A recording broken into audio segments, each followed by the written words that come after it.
Տաթևի վերջին վարդապետի գրադարանը գտնվեց Ղարաբաղի այգիներում։ Իմ անունը Վարդուհի Հարությունյանն է, 81 տարեկան եմ և ողջ կյանքս ապրել եմ երկու աշխարհների միջև, այն ինչ տեսանելի էր և այն ինչ թաքնված էր մեր ընտանեկան պատմության խորքում։ Երբ փոքր էի, հայրիկս Հարությունը ինձ տանում էր Ղարաբաղի այգիները, որտեղ մեր ընտանիքը 6 դար աշխատել էր նույն հողի վրա։ Նա ցույց էր տալիս որդատունկերի հին շարքերը և ասում. «Վարդուհի ջան, այս որդերը ավելի հին են, քան ցանկացած եկեղեցի, որ դու երբևէ տեսել ես, դրանք մեր իրական տաճարներն են»։ Չէի հասկանում այդ խոսքերի խորը իմաստը, մինչև 2019-ի նոյեմբերը, երբ պատերազմը վերցրեց ամեն ինչ։ Մեր ընտանիքը փախավ Ստեփանակերտից միայն մի փոքր ճամպրուկով։ Եղբայրս Արամը մահացավ ճանապարհին։ Թոռներս Լիլիթը և Տիգրանը տեսան իրենց տունը այրվելը հեռվից։ Բայց ամենաներողամատը այն էր, երբ իմ 67 տարեկան դուստրը Ռոզան ասաց. «Մայրիկ, այգիները կորել են, 600 տարվա մեր պատմությունը հիմա ուրիշների ձեռքում է»։ 3 տարի ապրեցինք Երևանում փախստականների պայմաններում։ Գիշերները երազում էի այգիների մասին, տեսնում էի հայրիկիս ուղղող որդերը արևածագին, լսում էի տատիկիս սիրվարդի երգերը բերքահավաքի ժամանակ, արթնանում էի արտասուքով, բայց 2022-ի մարտին ինչ-որ բան փոխվեց։ Լիլիթը, իմ 19 տարեկան թոռնուհին, ուսումնասիրում էր հայագիտություն Երևանի պետական համալսարանում։ Օրը նա եկավ մեր փոքրիկ վարձքակալած բնակարան, ձեռքին հին լուսանկար։ Դողում էր հուզմունքից. «Տատիկ Վարդուհի, նայիր սրան, գտա համալսարանի արխիվում, սա մեր այգին է 1910-ին»։ Լուսանկարում երևում էր մեր հնագույն այգին, բայց ինչ-որ բան տարօրինակ էր։ Որդատունկերը դասավորված էին անսովոր ձևով, ոչ թե հավասար շարքերով, այլ տարօրինակ նախշերով, որոնք հիշեցնում էին խորհրդանիշներ։ Եվ ետնամասում, փոքրիկ խաչքարի վրա կար արձանագրություն։ Լիլիթը մեծացրեց լուսանկարը։ Գրաբարով գրված էր. «Այստեղ հանգչում է ոչ թե մեռյալը, այլ բառը, որդերը հիշում են այն, ինչ մարդիկը մոռացել են»։ Այդ գիշեր չկարողացա քնել։ Հիշեցի, որ հայրիկս միշտ պնդում էր, որ որոշակի որդեր պետք է կտրվեին միայն հատուկ օրերին։ Մենք կարծում էինք, որ դա բնության ցիկլերի հետ է կապված, բայց հիմա հարց ծագեց, արդյոք դա ավելի շատ բան էր։ Լիլիթը կապվեց իր պրոֆեսոր Արմեն Գրիգորյանի հետ, որը մասնագետ էր միջնադարյան հայկական ձեռագրերի և գաղտնագրերի մեջ։ Երբ նրան ցույց տվինք լուսանկարը, նա լռեց երկար, ապա բացեց մի հին գիրք և ցույց տվեց նմանատիպ նախից։ Սա Տաթևի վարդապետների գաղտնագրերն է, 10-րդ դարում նրանք ստեղծեցին հատուկ համակարգ, գիտելիքը թաքցնելու ոչ թե ձեռագրերում, այլ բնության մեջ։ Նրանք կոչվում էին կենդանի գրադարանի պահապաններ։ Բայց ինչպես կարող էինք ճշտել սա։ Այգիները հիմա հասանելի չէին, Ղարաբաղը մեզ համար փակ էր, Լիլիթը սակայն չհրաժարվեց։ Նա գտավ հին փաստաթղթեր մեր ընտանիքի արխիվում, որոնք պահել էի տասնամյակներ, չիմանալով դրանց արժեքը։ Կային հողաչափական քարտեզներ, որոնք ցույց էին տալիս որդատունկերի ճշգրիտ դասավորությունը։ Պրոֆեսոր Արմենը ուսումնասիրեց քարտեզները 3 շաբաթ, ապա կանչեց մեզ իր գրասենյակ և ասաց ինչ-որ բան, որը փոխեց ամեն ինչ։ «Այս դասավորությունը գրաբարի տարերի համակարգ է, ձեր որդատունկերը բառեր են գրում»։ Սկսեցինք ապակոդավորումը։ Յուրաքանչյուր որդատունկի դիրքը համապատասխանում էր հայկական այբուբենի տառին։ Հին որդերի տեսակը նշանակում էր հարգանքների նշան։ Նոր տնկացները ցույց էին տալիս բառերի սահմանները։ Ամիսներ տևեց վերականգնել ամբողջ հաղորդագրությունը, բայց երբ վերջապես դա արեցինք, արդյունքը սարսափելի էր։ Հաղորդագրությունը պատմում էր Տաթևի վերջին վարդապետի Առաքել Սևանցու մասին։ Երբ մոնգոլները հարձակվեցին 1381-ին, նա գիտեր, որ վանքը կավերվի, բայց նրա կրած գիտելիքը հազարավոր հին բժշկական բուսաբանական բժշկագրություններ, աստղագիտական դիտարկումներ, փիլիսոփայական տրակտատներ չէր կարող կորչել։ Այդպես նա ստեղծեց պլան։ Առաքելը ընտրեց 7 ընտանիք, որոնք ապրում էին Ղարաբաղի հովիտներում։ Յուրաքանչյուր ընտանիքին տվեց մի մասը բաղտնիքի։ Նրանց սովորեցրեց, թե ինչպես տնկել որդատունկերը հատուկ նախշերով։ Յուրաքանչյուր այգի պարունակում էր գրքի մի գլուխ։ Մեր ընտանիքին վստահված էր ամենակարևոր գաղտնիքը՝ բժշկական բուսաբանությունը։ Բայց պրոֆեսոր Արմենը հայտնաբերեց ավելին։ Հաղորդագրությունը պարունակում էր նաև հրահանգներ։ Երբ որդերը չեն կարող խոսել իրենց տեղից, նրանց բառերը պետք է գրվեն կտավի վրա։ Որդի թերթը դառնում է թանակը, որդի ճյուղը դառնում է կտավը, այն, ինչ աճում է հողում, կպահպանվի թելերի մեջ։ Լիլիթը հանկարծ հիշեց ինչ-որ բան. «Տատիկ, հիշում ես, որ մեծ տատիկ Սիրվարդը միշտ գործում էր գորգեր տարօրինակ նախշերով։ Բոլորը մտածում էին, որ սրանք պարզապես դեկորատիվ են, բայց նա միշտ ասում էր. այս նախշերը պատմություն են պատմում»։ Վազեցի դեպի փոքրիկ պահարանը, որտեղ պահել էի մամաս վերջին գործածը։ Երբեք չէի դրան հատուկ ուշադրություն դարձրել, բայց հիմա, իմանալով թե ինչ փնտրել, տեսա դա կատարյալ հստակությամբ։ Գորգի նախիցը չէր լինելու պարզապես հայկական ավանդական զարդանախշ, դա քարտեզ էր, եւ ավելին, դա հրահանգ էր։ Պրոֆեսոր Արմենը բերեց մասնագետներ, վերլուծեցին գորգի յուրաքանչյուր թել, յուրաքանչյուր գույն, յուրաքանչյուր խորհրդանիշ։ Պարզվեց, որ մեր ընտանիքը 6 դար գործել է նույն նախիցը, փոքր փոփոխություններով, որոնք արտացոլում էին այգիների փոփոխությունները։ Գորգերը կենդանի քրոնիկա էին։ Բայց ամենամեծ հայտնագործությունը եկավ, երբ համեմատեցին 7 հին գորգեր, որոնք գտել էին տարբեր թանգարաններում եւ մասնավոր հավաքածներում։ Բոլորը գործվել էին Ղարաբաղում տարբեր ընտանիքների կողմից։ Երբ դրանք դասավորեցինք ճիշտ հերթականությամբ, համաձայն գաղտնի նշանների, նրանք ստեղծեցին մեծ քարտեզ։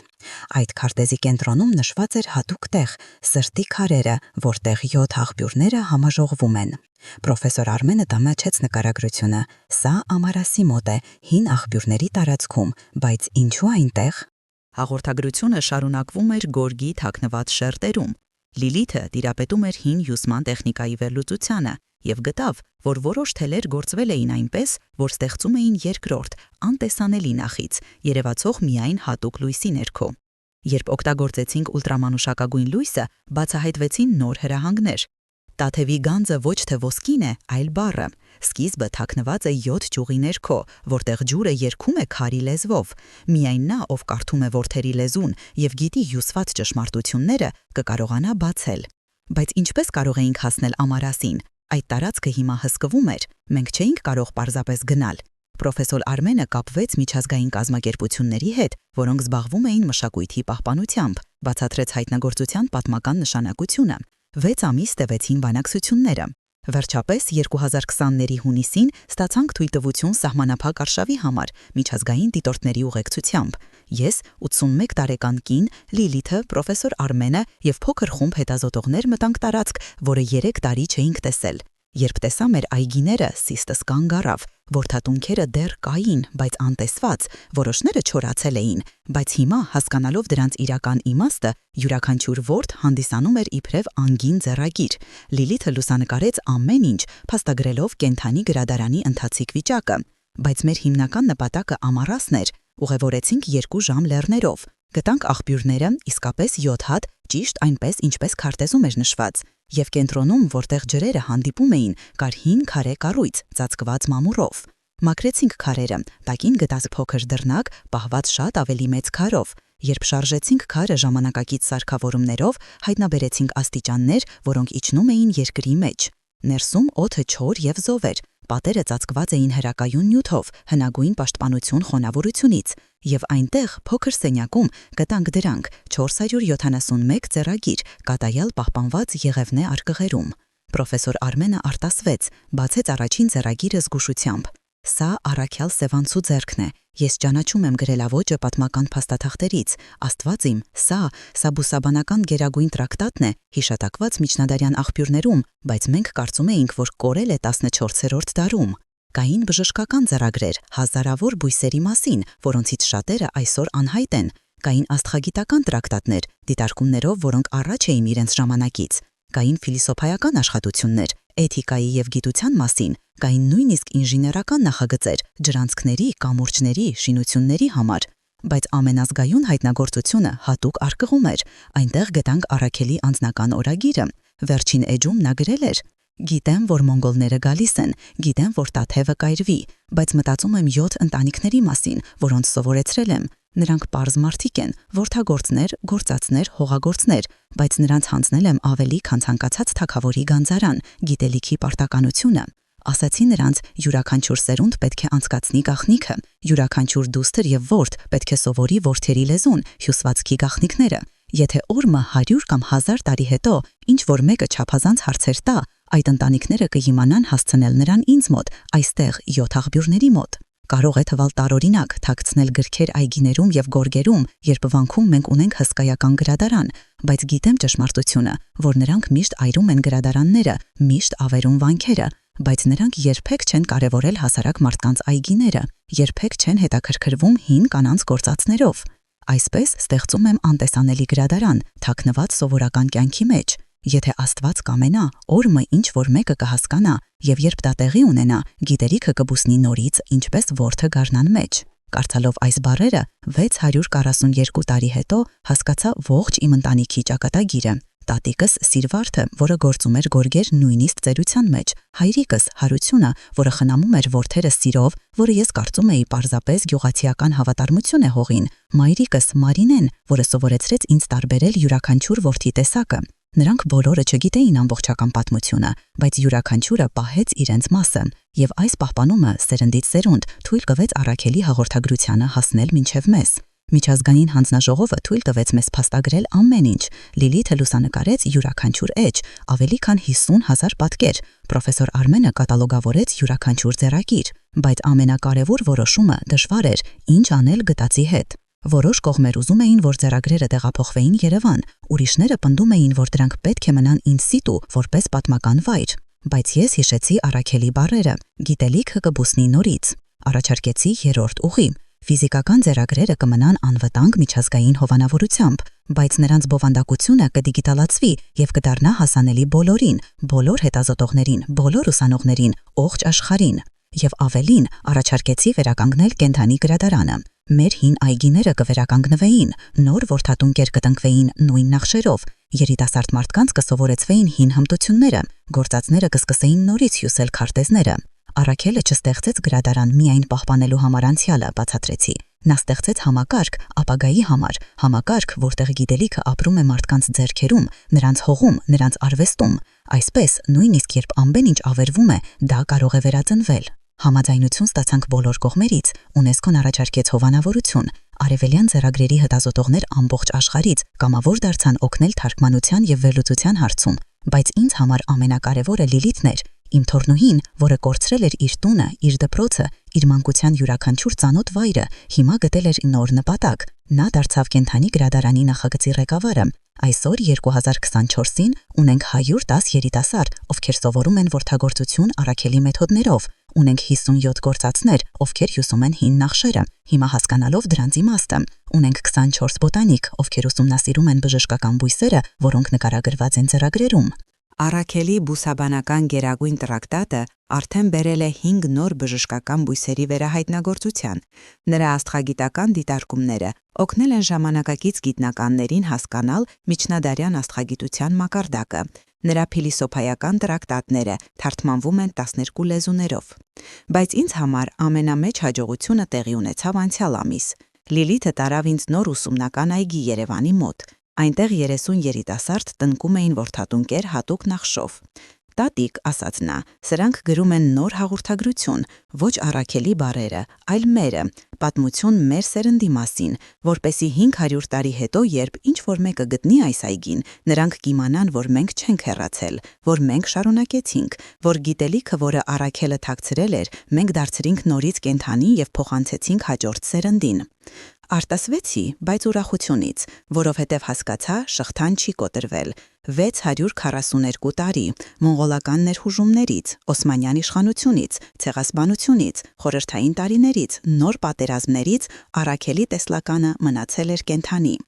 Ոչ միայն գրքերի մեջ, որոնք կարող էին այրվել, ոչ միայն քարերի մեջ, որոնք կարող էին քանդվել, այլ մարդկանց մեջ, հողի մեջ, որդերի մեջ, թելերի մեջ, յուրաքանչյուր տեղում, որտեղ կյանքը շարունակվում է, գիտելիքը նույնպես շարունակվում է։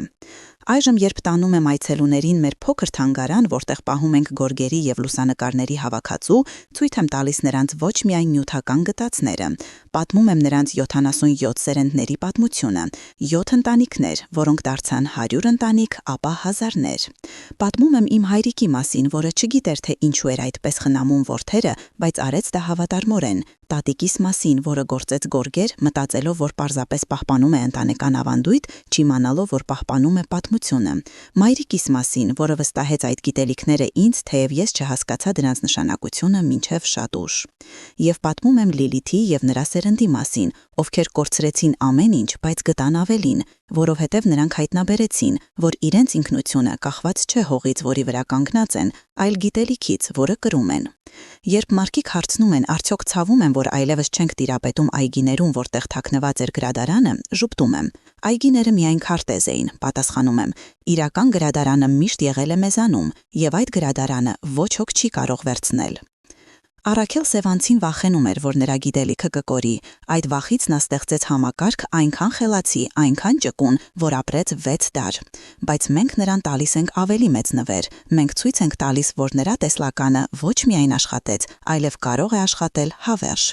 Որովհետև յուրաքանչյուր անգամ երիտասարդը տնկում է ворթ Առաքելի մեթոդով, յուրաքանչյուր անգամ գործածը հյուսում է պատմական նախից, յուրաքանչյուր անգամ ուսանողը կարդում է նրա ձեռագրերը, Առաքելը կենթանանում է նորից։